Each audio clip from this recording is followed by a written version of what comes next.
तो यह सुखदायी परमात्मा है। जब आत्मा के निकट आ जाता है उसके पाप दूर भाग जाते हैं, निष्क्रिय हो जाते हैं उस समय। अब गरीबदास साहब जी क्या बताते हैं उनकी अमृत वाणी में, परमात्मा से प्राप्त वाणी में आपको सुनाते हैं। 84 बंधन कटे कीनी कल्प कबीरे, भवन चतुर्दश लोक सब भाई टूटे जम जंजीरे। अंत कोट ब्रह्मांड में वो बंदी छोड़ कहाए, सो तो एक कबीर है जननी जने नमाए।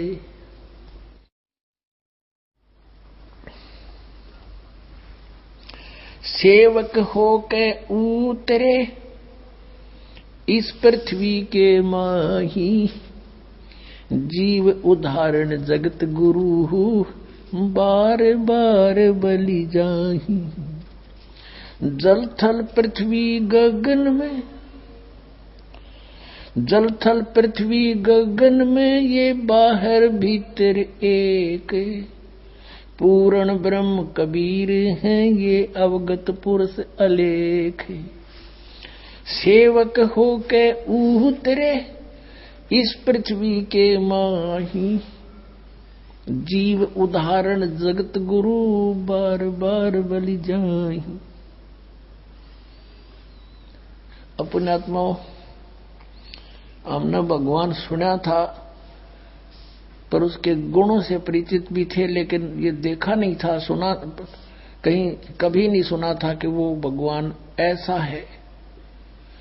अब पता चला कि वो परमात्मा जो हमारा भगवान है वो हमारे लिए कितना दुखी है। अब कितना कष्ट उठाता है। जिसका बच्चा कुमार्ग पर चल पड़ता है, शराब पीता है, सुल्फा पीता है या कोई और चोरी ठगी करता है, बकवादों में बढ़ गया है, वो माता पिता उस बच्चे के पीछे पीछे फिरा करें, कभी इसको सोधी आ जा और हमारे पास लौट आवे, बुराई छोड़ दे, तो अपने बच्चे को फिर वो सर्व सुख देने की चेष्टा करते हैं। तो हम बिगड़ गए और बिगड़ के इस काल के साथ आ गए। इसने हमारे साथ यहाँ हमारे को दोनों बुरे काम में पला दिया। अब पिताजी आते हैं वहां से, हमारे दुख को देखकर किसी प्रकार ये मुझे पहचान लें और उस सुख से इन्हें परिचित करा दूं, जिस फिर ये वहां चल पड़े सारे। अब सारे ब्रह्मांडों का रचनहार, और यहाँ एक झोंपड़ी में आकर बैठ गया और कपड़ा बुनाए। कहते 100 साल सीधर मैं करूं अपने जन के काज, और सारे ब्रह्मांडों का संचालन वहीं से रिमोट से कर रहे थे, काशी की कुटिया से। अब क्या बताते हैं गरीबदास साहिब जी, सेवक होकर उतरे, एक दास बनकर आए इस पृथ्वी के मां, और किस लिए? जीव उदाहरण जगत गुरु, जीवों का उद्धार करने के लिए। जगत गुरु माने सबको ज्ञान देने के लिए, सबके ज्ञान दाता, यानी जगत गुरु, सबको सतमार्ग बताने वाला परमात्मा एक दास बनकर, सेवक बनकर, दुल्हा बनकर अपनी वाणी में देखो परमात्मा ने सब जगह दास शब्द प्रयोग किया, कबीर दास, कबीर दास। और ये हमारे लिए वायाडा आंडी पाके पार नहीं पड़े। या तो दास बनोगे, नम्र होगे तो मैं निकट आ सकूंगा, ये नियम है मेरा। जैसे रावण ने भक्ति बतेरी की, आप नहीं कर सकते ऐसी भक्ति। रावण ने भक्ति की, यहां से काट के चढ़ा दिया, किया वैसा मिल गया, लेकिन आधी नी ना आई। कहते हैं बिन आधीनी के, कहते हैं आधीनी के पास है ये पूर्ण ब्रह्म दयाल, मान बड़ाई मारियो बे अदबी सरकाल। फिर कहते हैं विभीषण का भाग बडेरा, दासातन आया तिसनेरा, दासातन आया बेसवे बीसा, ताको लंक दई बख्शीसा। तो उसने जैसे विभीषण के अंदर दास भाव था, वो कबीर परमेश्वर जो मनिंदर नाम से आए हुए थे उनका शिष्य था, और रावण में एक अहंकार था, उसमें दास भाव नहीं था, उसका सर्वनाश होया। तो यहां ये शिक्षा दे रहे हैं कि भाई तुमने नम्र बनना पड़ेगा, मुझे बुलाने के लिए, मुझसे लाभ लेने के लिए। यहां पर अहंकार नहीं चलेगा। कभी यो मन पापी अभिमान करने की चेष्टा करे तो याद रखे हमारे भगवान भी किस तरह रहा करते थे। कोई दानक कहे, कोई ढेढ़ कहे, कोई दुलाहा कहे, कोई बुंडा कहे, कोई गुंडा कहे, लेकिन सबकी सहन करते हुए अपने उद्देश्य को पूरा कर रहे थे। आप जी ने भी ऐसे ही करना है। कहते हैं मान अमान करो क्यों ना कोई, मम संत शरण और जगत जान छोई। जब आप, कबीर साहब कहते हैं मेरे संत की जब शरण में तुम आ जाओगे तो आपका चाहे कोई अपमान करें, यानी समाज वाले, संसार वाले, और चाहे आपका आदर करें, उनकी तरफ नहीं देखना, आपने अपना उद्देश्य याद रखना। तो यहां कहते हैं सेवक होकर उतरे इस पृथ्वी के मां और जीव उदाहरण जगत गुरु। बार बार बलि जा बालक बन के आगे। फिर क्या कहते हैं, काशीपुरी कष्ट किया ये उतरे अधर अधारे, मोमिन को मुजरा हुआ वह जंगल में दीदारे। मोमिन मुसलमान दुल्हे को जंगल में मिले परमात्मा। और कैसा रूप था उस मालिक का शिशु का, कोट किरण शशि भाने सुदिए आसन अदर विमाने। वहां सतलोक में तो परमात्मा के एक रोम को करोड़ सूर्य करोड़ चंद्रमा मिला दे, ऐसा रूप है। लेकिन यहां हल्का तेज पुंज का रूप बनाकर आए हुए थे। कोट किरण शशि भान, शशि माने चंद्रमा, भानु माने सूर्य, करोड़ कोटि, कोटि किरण शशि भान सुदिए आसन अधर विमाने। अधर माने ऊपर तो मालिक का ऐसा शरीर है, और नीचे प्रसद पूर्ण ब्रह्म को शीतल पिंड और प्राणी। पूर्ण परमात्मा को सीने से लगा रखा था, छू रखा था उसने, नीमा ने। कहते उसकी कति आनंद काया होगी थी, शीतल पिंड और प्राण। गोद लिया मुख चूम कर हेम रूप झलकंते, जगर मगर काया करे दमक पदम अनंते। गोद लिया मुख चूम के बालक का, उस परमात्मा का गोदी में लेकर सीने से लगावे, मुख चूमे और शुक्र मनावे। हेम रूप झलकंत, हेम माने बर्फ कैसी सफेद सफेद शरीर था मालिक का, बर्फ जैसा। जैसे कोई कपड़ा खरीदने जाते थे ना सफेद, तो उसको कहते थे दुकानदार को, भाई सफेद देना, स्नो व्हाइट हो, स्नो व्हाइट यानी बर्फ के साथ सफेद। तो यहां परमात्मा के विषय में गरीबदास साहब कहते हैं कि हेम यानी हेम रूप झलकंत, उनका शरीर रूप बर्फ जितना सफेद था, स्नो व्हाइट था। और जगर मगर काया करे जनु दम के पदम अनंत, ऐसे शरीर से नूर निकल रहा था परमात्मा के, झलमिल झलमिल हो रही थी उस समय। फिर अपना सेट कर लिया। काशी उमटी गुल भया वहां मोमन का घर घेरे, कोई कह ब्रह्मा विष्णु है, कोई कह इंद्र कुबेर।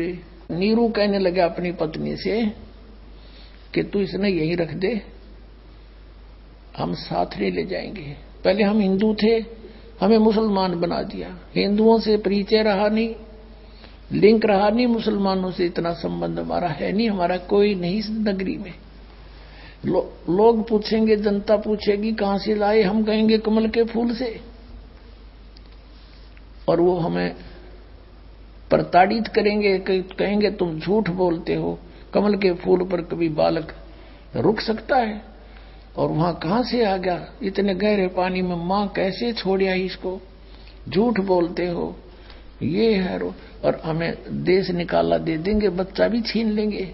नीमा तू इसको रख दे। नीमा बोली मैं नहीं रख सकती, इस बच्चे ने ना जाने के जादू कर दिया मेरे पे, मैं मर जाऊंगी, प्राण त्याग सकती हूं पर इसको नहीं छोड़ूंगी। अब नीरू ने सोचा कि यह कति अंधी होगी, आगा पीछा नहीं देखती, और इसको मैंने घना प्यार दे दिया, क्योंकि संतान ना होने से मैं इसकी सब बातें मानता रहा, ये अनाड़ी बन गई और ये आने वाले संकट से परिचित नहीं है। इसलिए अपनी पत्नी से कहा कि आज मैं तेरे थप्पड़ मारूंगा। पहली बार हाथ किया अपनी पत्नी की ओर उसने, या रख दे इस बच्चे को यहां पर। उसी समय परमात्मा बोले कि नीरू, मैं तुम्हारे लिए आया हूं, ले चलो मुझे, कोई कुछ नहीं कहेगा तुम्हें। अब उन्होंने सोचा, बालक बोल पड़ा कि मेरा इसमें फरिश्ता हो, कोई यू कोई देवता आ गया हो चुप, या कोई भूत प्रेत हो, डर गया। आगे आगे हो लिया चुप करके, घर पर आगे। घर आकर देखा इतना सुंदर बालक, किधर देखा ना सुना। यहां तक लिखा गरीबदास जी ने कि गीत गाती आओ थी औरतें, टोल के टोल झुंड के झुंड, लड़के को देखने के लिए। हरन्यो भूल गई, नो तो पता लगा वहां से मिल गया, पर विरोध नहीं करा। मालिक को कहते सतगुरु दोता वैसा कर ही। अब वहां कहते जो भी देखे वो ही अपने अपने हिसाब से परमात्मा ने आंख के, जैसे क्या करना, कोई बच्चा पैदा हो जाता तो न्यू क्या करेंगे, इसके मामा पर शकल जा है इसकी, दूसरी न्यू कहेगी ना इसके काका तो मिल रहे हैं, कोई भाई तो बतावेगी, कोई किससे थे। तो इसी प्रकार अपनी अपने आइडिया देने लगे काशी के व्यक्ति। उसके विषय में गरीबदास साहब जी क्या बताते हैं। काशी उमटी गुल भया, गुल माने शोर हो गया सारे नगर में। मोमन का घर घेरे, कोई कहे ब्रह्मा विष्णु है, कोई कहे कुबेर। परमात्मा उस बालक को कहते, कोई तो कहे ब्रह्मा का रूप है, कोई कहते विष्णु का ज्यों का त्यों जागता रूप है, कोई कहे शिव जी जैसा सुंदर है, और कोई कहे इंद्र का रूप है, कोई कहे कुबेर धन का देवता आ गया यो तो दिख है, कोई कहे वरुण धर्म राय है, कोई कहते है ईसे, 16 कला सुभान गति, कोई कहे जगदीश। भक्ति मुक्ति ले उतरे, भक्ति मुक्ति लेकर उतरे, और मेटन तीनों ताप, एक मोमन का डेरा लिया, कहे कबीरा बाप। परमात्मा के विषय में गरीबदास साहिब कहते हैं कि भक्ति और मुक्ति लेकर अवतरित हुए, मालिक यहां पर उतरे,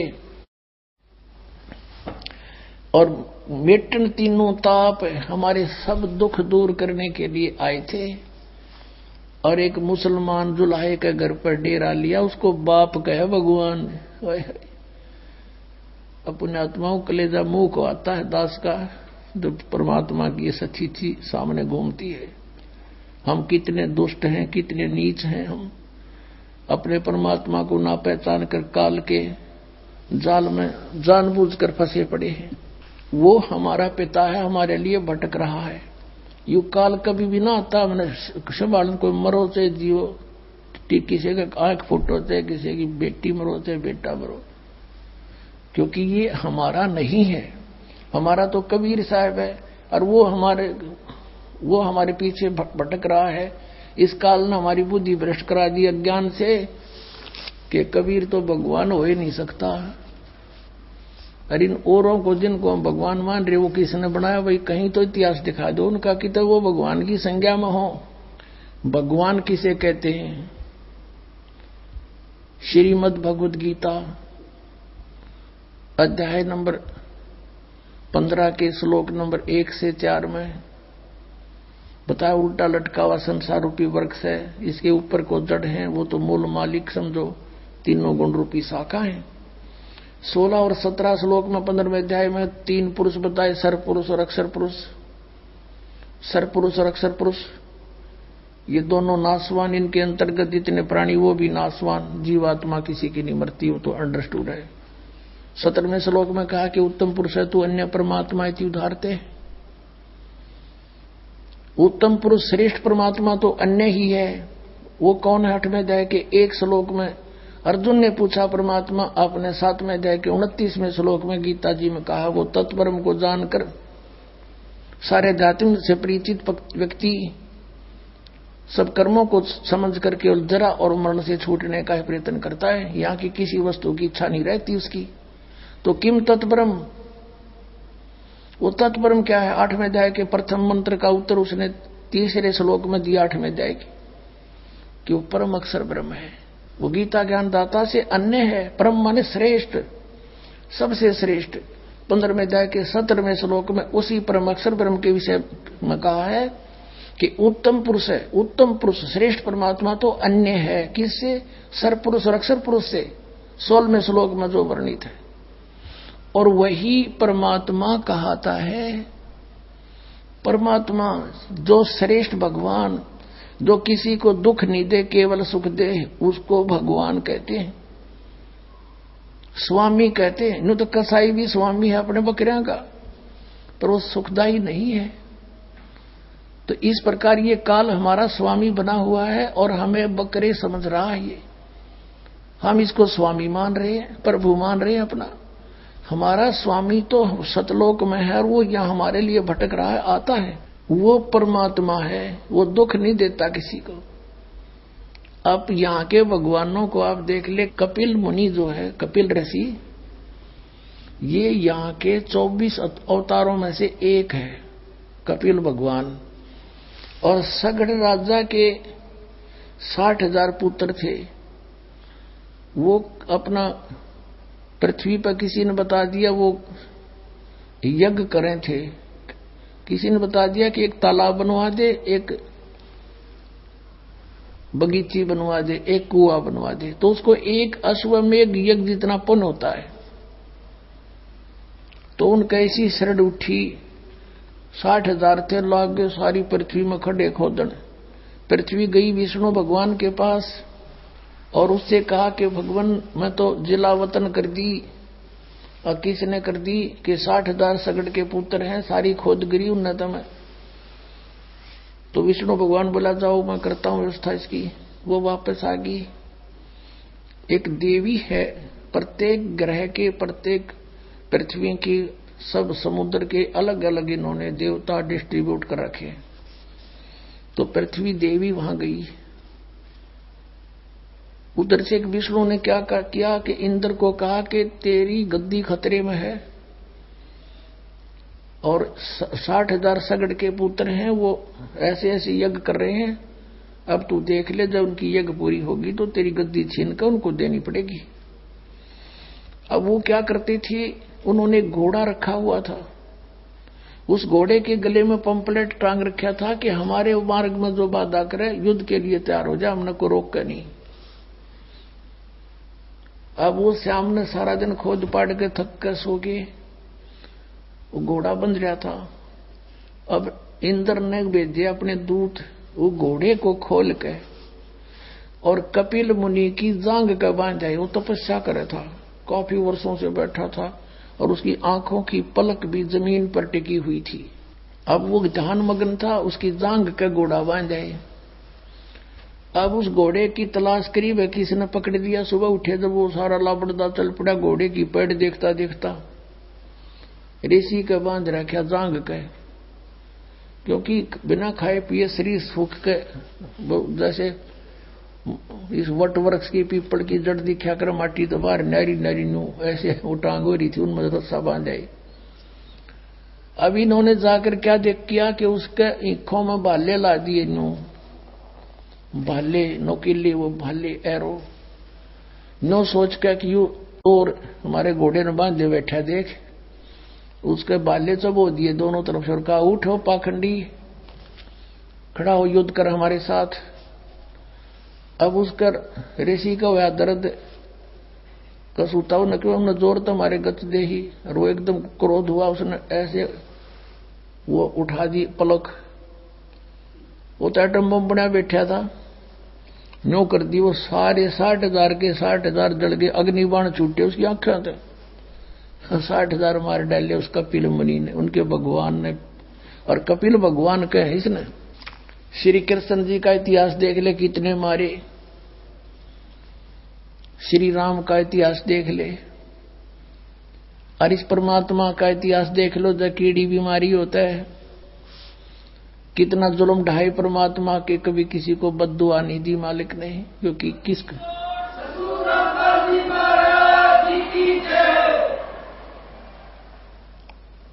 अब इसको पता किसने मारूं, सब मेरे ही तो हैं, अपने के मारे जाकर किसी पे।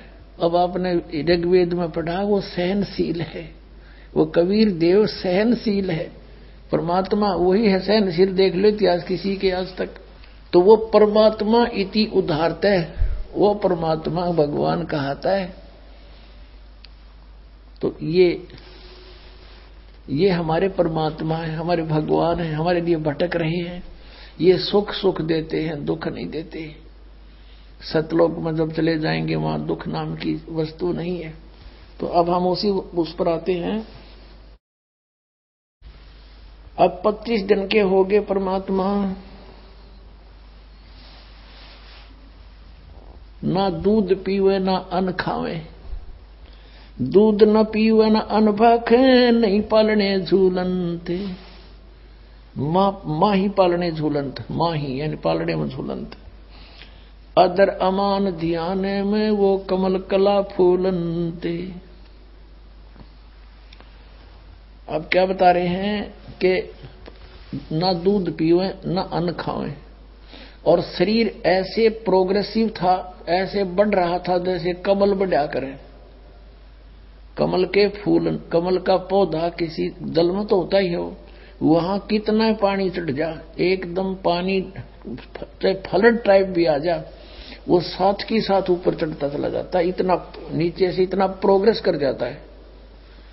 तो यहां लिखा कि वो कमल कला फूलंते, फल फूल तो ऐसे रहा था परमात्मा जैसे कमल रोज बढ़ा करे, लेकिन कुछ खा पी नहीं रहा था। तो उस मुंह बोली माता को चिंता बन गई, और उसने भी अन्न पानी त्याग दिया। 1-2 दिन पहले, 25 दिन का जब हुआ, 1-2 दिन पहले उसने भी अन्न पानी त्याग दिया माई ने, कि हे भगवान अब ये लड़का मरेगा, हे शंकर भगवान इसे अच्छा ना देते तो सब्र हो जाता रो पीट के, अब साथ में मरूंगी, मैं जी नहीं सकती, इस दुख को सह नहीं कर सकती।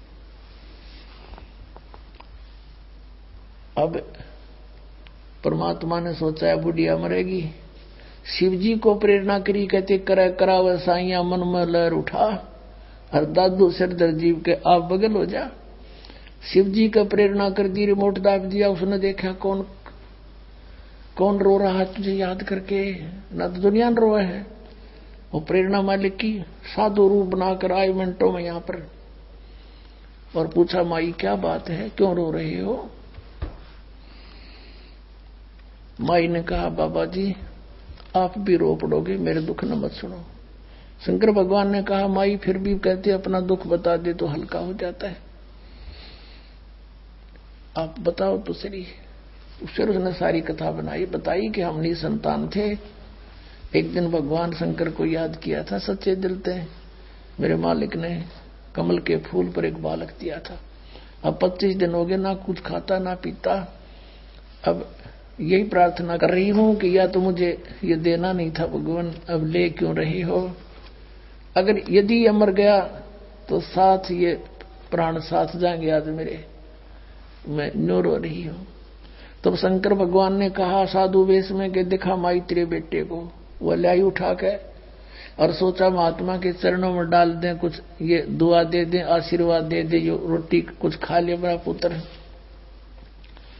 कबीर परमात्मा को नीचे डालना चाहा, चरणों में साधु रूप खड़े शिव जी के, वहां से माई के हाथ से उठा और शिव जी के सिर के बराबर पैरेलल हवा में स्टेबल हो गया परमात्मा, छोटा सा बालक। और जब शिव जी ने ऐसे हाथ किया तो उसके हाथों में आ गया गोदी में, और कहते नजर नजर से मिल गई जब किया ईश प्रणाम। और शंकर भगवान की दोनों की आपस में जब नजर में नजर मिली, जब कहा कि ये कहा माई यू बालक मरण का कोनी, इसकी तो रेखा बता रही है, तो बहुत लंबी आयु है इसकी।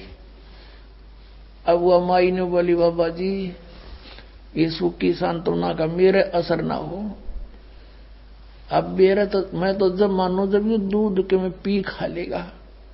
तब परमात्मा ने कहा शिव जी एक कुंवारी गाय मंगा ले, और उसके कमर पे हाथ रख देना, वह दूध देवेगी। उसी समय ऐसा ही किया गया। नीरू को बुलाया, नीरू भाग कर लाया, एक कंवारी गाय लाया जिसने कभी टच भी ना की हो सांड ने। उसको कंवारी तो आम आदमी समझता है गाय।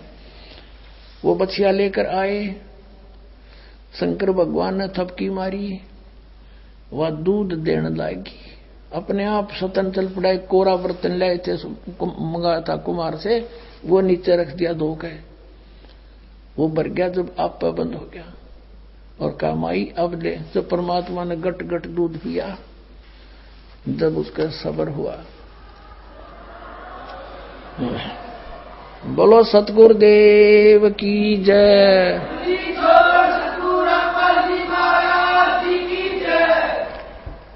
अपनात्मा गरीबदास जी ने क्या बताया है? शिव उतरे शिवपुरी से, अवगत बदन बिनोदे,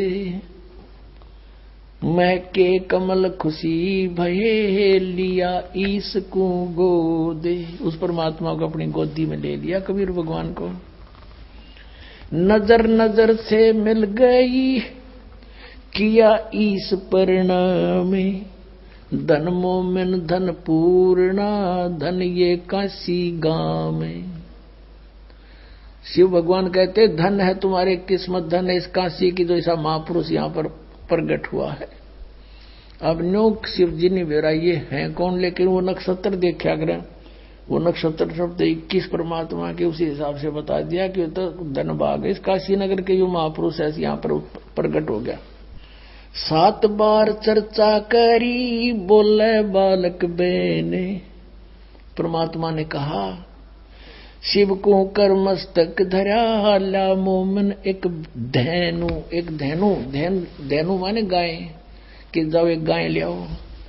अन ब्यावर को दूहत है, दूध दिया तत्काल, और पीवे बालक ब्रह्म गति, ता शिव भय दयाल। अब ये तो गरीबदास जी ने क्लियर किया है कि वो कौन था संत रूप में, शिव जी थे। और यही प्रमाण था कबीर सागर में। लेकिन कबीर पंथियों ने, ये काल के दूत आगे बीच में, इन्होंने इसमें कुछ परिवर्तन कर दिया जो उनके समझ बाहर होगी बात, उसको अपने हिसाब से काट पीट के लिख दिया। लेकिन फिर भी सच्चाई बच गई, थोड़ी सी झलक बची हुई है सच्चाई की। अब उसकी पूर्ति के लिए परमात्मा ने, कबीर परमेश्वर ने कहा है कि गरीबदास के द्वारा मेरी महिमा की वाणी प्रकट होगी, और उसकी पूर्ति के लिए परमात्मा ने गरीबदास जी में वो पूरा ज्ञान फीड कर दिया जो गरीबदास जी ने क्लियर किया। अब जला दिखाते हैं आपको एक झलक। अब कबीर सागर में दिखाते हैं उस परमात्मा की 600 वर्ष पहले की हुई लीलाएं, और आज वेद बताएंगे वही है भगवान। देखिएगा कबीर सागर, ये है कबीर सागर।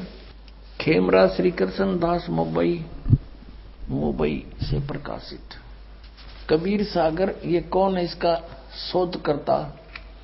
कबीर पंथी भारत पथिक स्वामी युगलानंद विहारी द्वारा प्रचलित मुद्रक एवं प्रकाशक हैं खेमरा श्री कृष्ण दास। अध्यक्ष श्री वेंकटेश्वर प्रेस, खेमरा श्री कृष्ण दास स्मारक,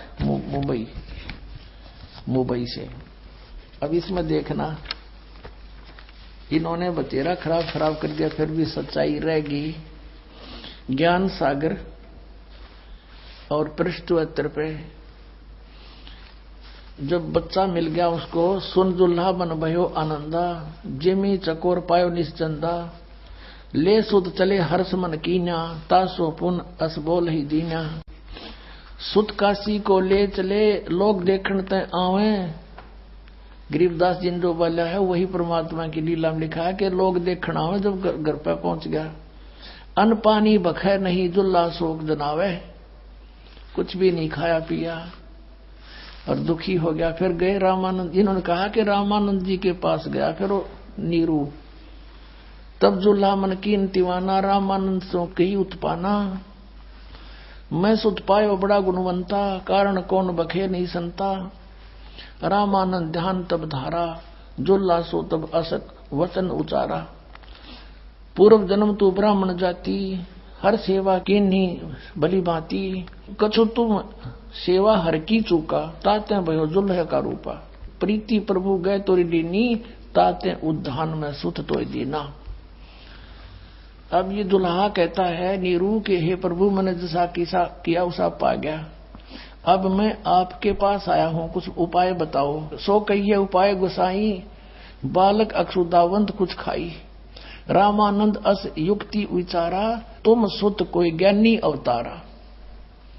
अब जिस बुद्धि थी रामानंद की, कहे तेरा पुत्र जो है कोई बड़ा विद्वान पुरुष है, और बछिया जाही बैल नहीं लागा, और सोले ठाड़ करते ही आगा।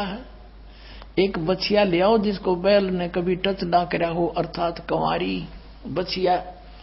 बछिया जाही बैल नहीं लागा, सोले ठाड़ करते ही आगा। दूध चलते ही ठनते दूध धरो छिपाई, अक्षुदावंत जब होवे ताको देखवाई।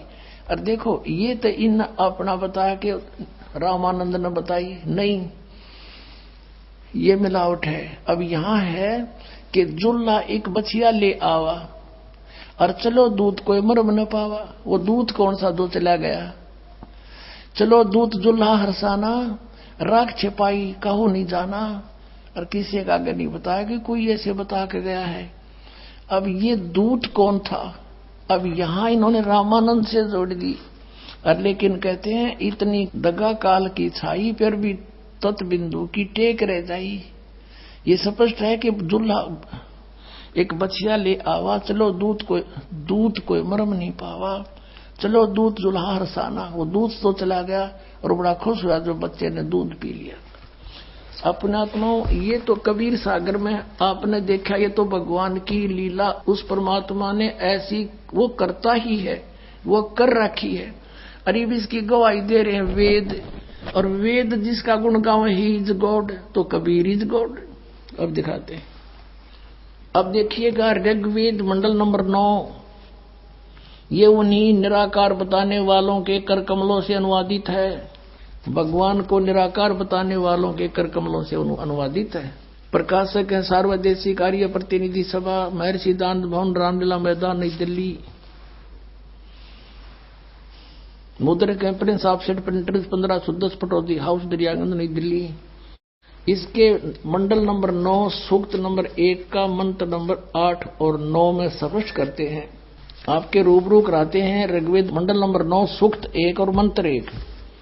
अब यहां से शुरू करते हैं। इस मंत्र में देखो, आप देखोगे परमात्मा की विषय जानकारी है। ये सोम स्वभाव परमात्मा, इनकी थोड़ी चतुरता को भी ठीक हमने समझना है। अब दूसरे में ऋग्वेद मंडल नंबर 1 सूक्त 1 मंत्र 2, एक आपने पढ़ लिया, हे परमात्मा, यानी परमात्मा की जानकारी है।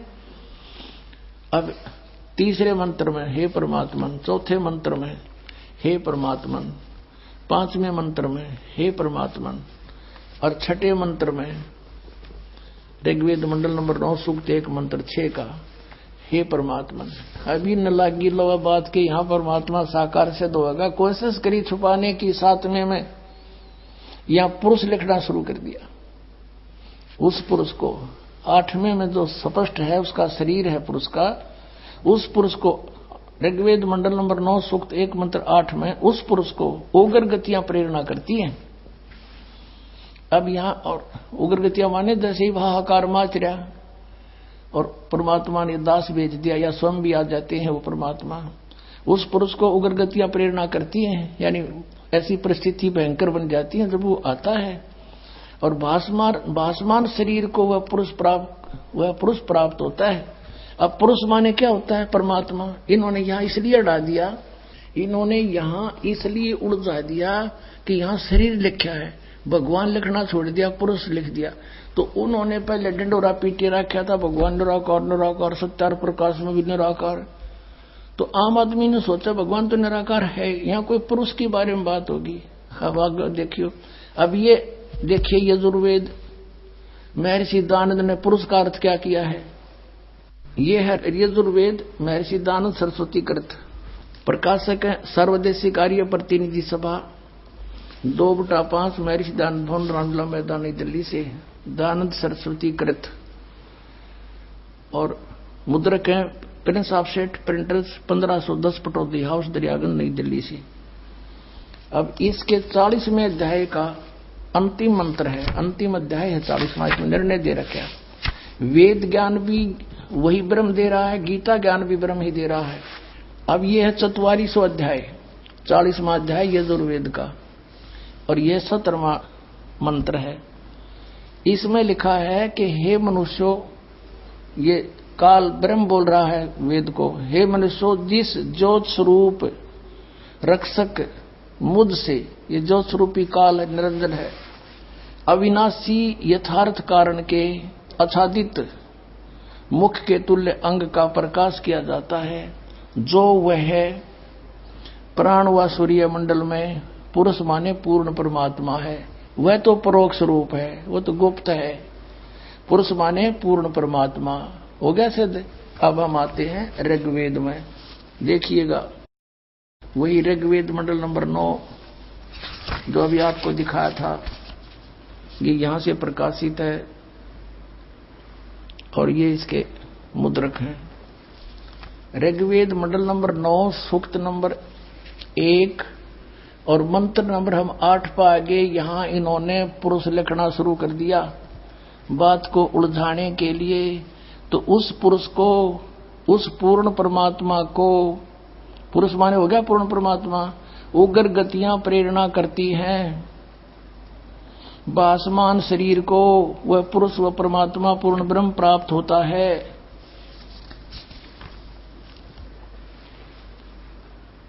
और जिसमें 3 प्रकार के दूसरों को वारण करने वाला मधुमेह शरीर मिलता है। अब देखो, अब यहां पर आते हैं ऋग्वेद मंडल नंबर 9 सूक्त 1 मंत्र 9 में उस, अब देखो 100 माने परमेश्वर होता है, 100 जगह लिख रखा है ना 100 माने परमात्मा। ये देखो 100 जगह 100 माने परमात्मा, लेकिन यहां ना लिखा, पुरुष लिख दिया। यह लिखना था उस पूर्ण परमात्मा को जो शिशु रूप में आता है, सब अभी अधन्या धेनव, धेनु माने गौवे, अभी अधन्या माने पूर्ण रूप से कंवारी बिना दनाई। अधन्या कहते हैं बिना दनाई को, अधन्या जो कभी टच ना की हो साठ, अभी अधन्या पूर्ण रूप से बिना दनाई यानी कंवारी। अभी अधन्या माने कंवारी गौवे तृप्त करती हैं उस शिशु रूप में प्राप्त परमात्मा को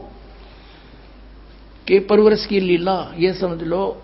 अभी अधन्या पूर्ण रूप से यानी कंवारी गौवे उसको तृप्त करती हैं, उसकी परवरिश की लीला कंवारी गायों द्वारा होती है। अपने आत्मा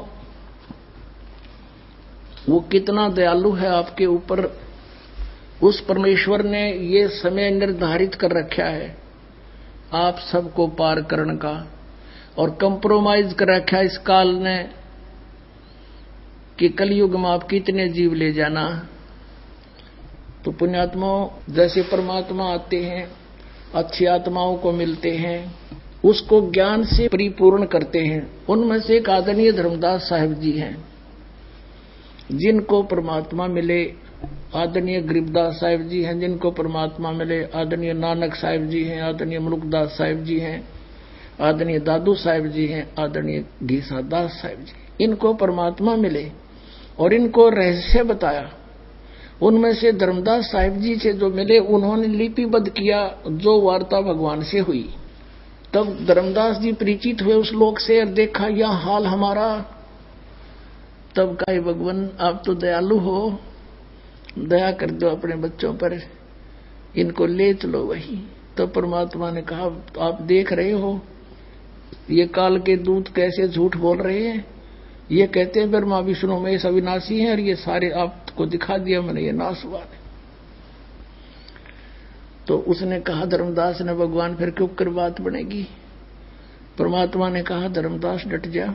तो क्या कहा परमात्मा ने कि मैं मेरे पीछे काल 12 पंथ लाओगा, इसकी मेरी बात हुई थी। इसने कहा था कि बेशक चले जाना तुम कलयुग में जीव निकालने के लिए, उससे पहले तेरे नाम पे 12 नकली पंथ चला दूंगा और अनेक पंथ चलाऊं, यावत जीवों को भरमाऊं। तो परमात्मा ने कहा था यू 12 पंथ चलाओगा और 12वां पंथ गरीबदास पंथ होगा, छुड़ाने वाले का। और उसमें मेरी महिमा की वाणी फिर से प्रकट करवाऊंगा। तब तक ये काल के दूत प्रवेश करके तेरे लिखे हुए इस लेख में कुछ परिवर्तन कर देंगे। तो दोबारा गरीबदास के द्वारा मैं अपनी वाणी लिखवाऊंगा और फिर उसी पंथ में, गरीबदास के पंथ में चल के कलयुग में फिर मैं आऊंगा बिचली पीढ़ी पार करने के लिए।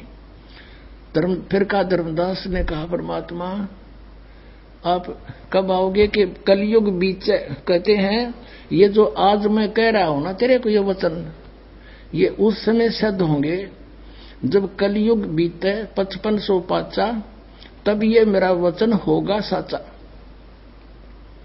कलयुग जब 5505 वर्ष बीत जाएंगे तब ये मेरी बात सच्ची होगी जो मैं आज कह रहा हूं कि फिर ऐसा समय आएगा पूरा विश्व मेरी शरण में आएगा, सब भक्ति करेंगे, बुराई त्याग देंगे, सतयुग जैसा माहौल पूरी पृथ्वी पर लाऊंगा, अपने बच्चों को सुख दूंगा, सत भक्ति दूंगा। और ये अलग अलग बन गए, कोई मुसलमान, कोई हिंदू, सिख, ईसाई, ये सब एक होंगे। ये जितने पंथ मिल गए